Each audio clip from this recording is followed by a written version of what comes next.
My dissertation, defended it. No, we defended it, and my dissertation was a qualitative study of a group of English as a foreign language teachers in Korea as they reflect on their work. Jerry Gephardt was the supervisor, Dan and Mike were on the committee, and it was a blast in more ways than one. I realized that I was heading in this direction one way or another, and the term reflective practice was relatively new in our field at that time. And I was fascinated by it, and I took a comprehensive exam in other parts of the program that doesn't exist anymore. But I took a comprehensive exam in reflective practice, and Jerry was kind enough to ask me the question that I wanted him to ask me. But it was, and I still have those answers. I got a copy of them. And at that time, I didn't know exactly what I was going to do and where I was going to go. So. I'm not going to tell you all about that because it's boring. So what I'm going to do is I'm going to fast forward. 2012. 2012, 20 years since that class, and nearly 30 years since I started teaching and wondering about reflective practice. And you know, I realize most educators agree that some form of reflection, it's now a sexy word, it's in everything. You can't have a course outline without having reflection somewhere. And it's bandied about all over the place, to the point where it's lost its edginess, and we're not really sure what the definition of it is, which is not bad in itself, let me tell you. And the highlight so far of my so-called career is, at TEFL last year I gave a plenary on reflective practice, and I gave my straight reflective practice talk, because I didn't want to shock too many people too much. But since then, and actually before that, you know, I became a little bit worried about the terms that are being bandied about: reflection, reflective inquiry, critical reflection. For example, critical reflection in our field is used interchangeably with reflection, and it is not the same. But I'm not really going to get into that either. So, and recently, in the last 3 years, I got a grant in Canada, and I started to study teachers as they reflected on their work. And as I told Dan this morning and Gloria, I actually replicated my dissertation twice in the last 3 years, which I suggest you all do in a different context. It's fascinating, and the second time around, it's so different. Let me tell you, it's so different. The whiskey bottles are kind of okay in the front. Okay, so as Dan was retiring, and I was trying to figure out, well, what am I going to talk about? It has coincided with my reevaluation of what reflective practice is. And recently, I have decided to get back to basics on reflective practice and to ask myself what it means to me. So I'm presenting to you what I'm actually saying to myself. I'm not necessarily saying it to you. Now, I've made this short rather than long. I have longer versions of this as well. And that's good reflection there. Get rid of the evil spirits. But I've made it short rather than long, and if anybody wants, some of it I've written up and it's available, I can give you references or not afterwards. So I'm going to take you on my own personal journey. So the first part was Dewey, John Dewey. I was fascinated by his work all along. But Dewey kind of, we would say that paternalistically, he's the father of reflective practice, in a manner of speaking. But he worked in post-Depression US, and he saw a need for thinking citizens in a democratic society. I can fast forward to today in the US. I'm a guest in your country, but there's a need for Dewey to be in action in the US today. The political debates of today are the non-political debates. I think this is very relevant for today's work. But Dewey said the aim of education was to for people to engage in intelligent thought and action, and not routine thought and action. And that was one of his most important points: intelligent thought and action. Whoops, look at this, I put them all in the wrong way. Teachers who don't think intelligently become slaves to routine. And how many of us are slaves to routine, including myself at times? Routine actions are guided by impulse, you know, just pick it out of a hat, or tradition. Well, we've always done it this way. How many students come out of MA and PhD programs qualified with all these new theories, and they go back to, or they go into a job and they're just beaten down because of tradition or authority? You know, that one person who controls the department? We've all been through this either in, it doesn't matter what level courses we're teaching. But reflection, according to Dewey, frees us from impulse and allows us to make deliberate and informed choices about our teaching as such. Now, Dewey wasn't talking about navel gazing, he was talking about systematic reflection. But I'm not going into it, but he came up with a theory of reflective inquiry. And that brings me into Schoen. He did his dissertation, I'm not sure if you're aware of it, on Dewey's theory of inquiry. And it led to his pragmatic approach to most of his work, which what attracted me to it as well. I am not a theoretician, Stan will tell you straight out. I am a very practical person, and all the work I do and all the work I've done is I try and bridge the gap between theory and practice. And I usually talk to teachers rather than academics because I find teachers more interesting, and actually they do all the work anyway. And so I was, of course, attracted to Schoen's work. The part I was attracted to was he was very interested in how professionals know through their practice. You know, and he said that they know more than they can articulate. I don't know if you've seen his book. It's a wonderful book. If you haven't read it, read it. The Reflective Practitioners. And what he came up with something called reflection in action, and like it's thinking on your feet while you're doing it. And he also came up with reflection on action. Now, for reflection in action, it's like you notice a face in the crowd. And if I ask somebody, well, you know that person, yeah, well, describe the facial features of that person. It's very, very difficult to do it, but you know.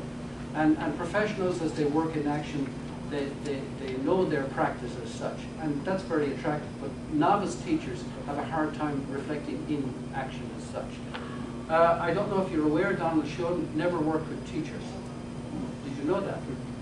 And that's interesting because Schoen's work is cited all over in all our journals and language teacher in general education as well. But he never did any work with teachers. Okay. As a matter of interest, what does reflection in action look like to a teacher? As I told you, I try to take a pragmatic approach. Let's say the class isn't going well. Well, the teacher at this moment, a reflective in action practitioner will say, well, what can I do to improve things? The class is going well.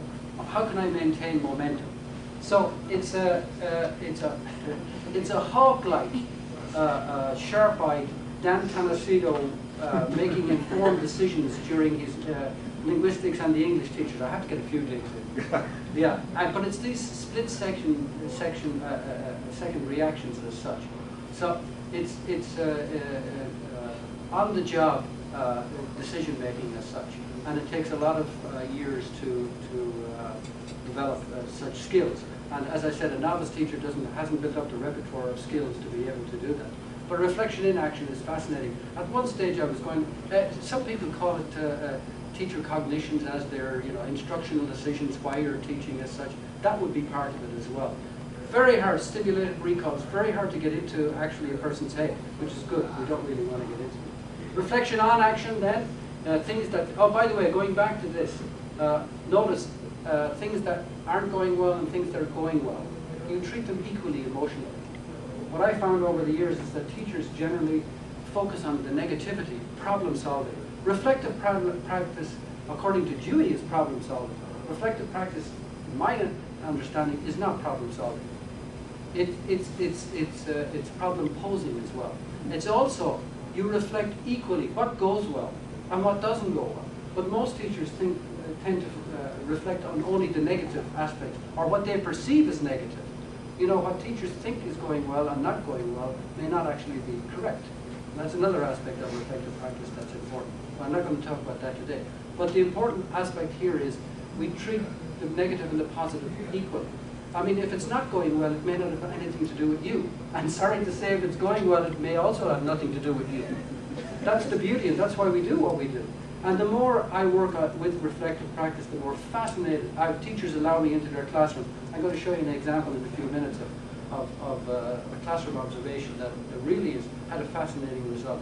But the more teachers allow me at all levels, novice and experienced, into the classroom, the more fascinated and amazed I am with the act of teaching as such. Okay, things that didn't go well, you can see here, similar to reflection in action. What can I do next time?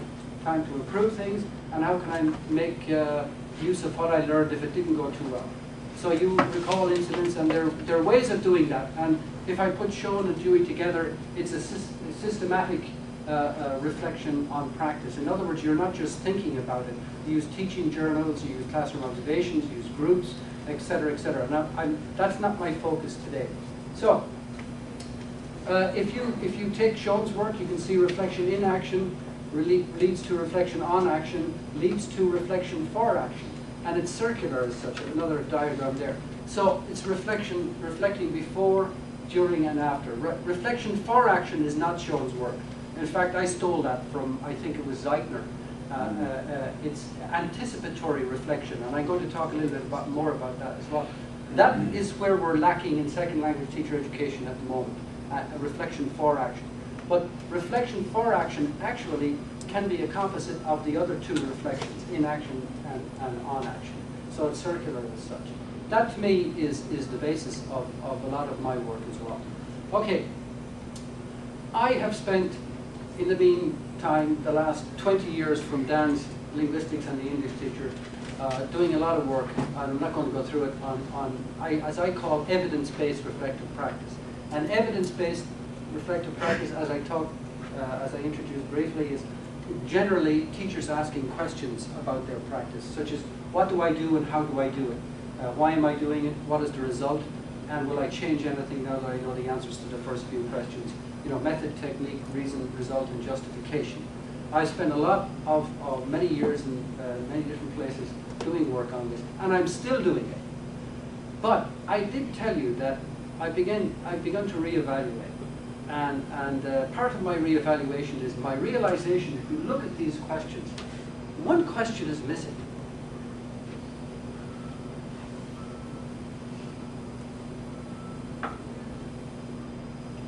The what, why, where? The who question is missing. And I found a lot of my work is lacking in that. The who question. Who is the self that teaches? The what, why, where, when is mechanical to a certain extent. The why could be part of the who as well. But who is the self that teaches? Knowing myself is as crucial to good teaching as knowing my students and my subjects. That's from Parker J. Palmer in a wonderful book called The Courage to Teach. If you haven't read that, anybody at any level, it is a fascinating book. The word that keeps jumping out of that book to me is the word integrity. Integrity as a teacher. Yes? What's the name of the book again? The Courage to Teach. Yeah. Sorry for my Irish, English, Canadian, whatever. Anyway, it's a wonderful book. The word and another word that keeps jumping out is identity. That comes out, the identity. And so recently, in the last year or two, I've actually begun to do quite a bit of background reading in identity. And yeah, I'm going to bore you a little bit about it, but hopefully from a practical perspective. Identity is a really tricky term, and it's lined with political minefield. I tried to break it down into its development. This is what I came up with. The early 20th century, it's mostly from psychoanalysis. The focus was on the individual, an individual's self-image, and identity is self-directed and autonomous. It's innate. The word cultural was added, and now we have a cultural identity in the latter part of the 20th century. So identity is shaped by culture, ethnicity, and race. But more recently, we have one more word added to the frame, and you've all heard this before. Socio has been added. And now we have a socio-cultural framework or framing of identity. And identity is shaped by biography, gender, and interactions. In fact, in academic circles, you can't really get a paper published if you don't have socio-cultural something written in somewhere, which is really annoying. It's another bandwagon, but that's a different topic. And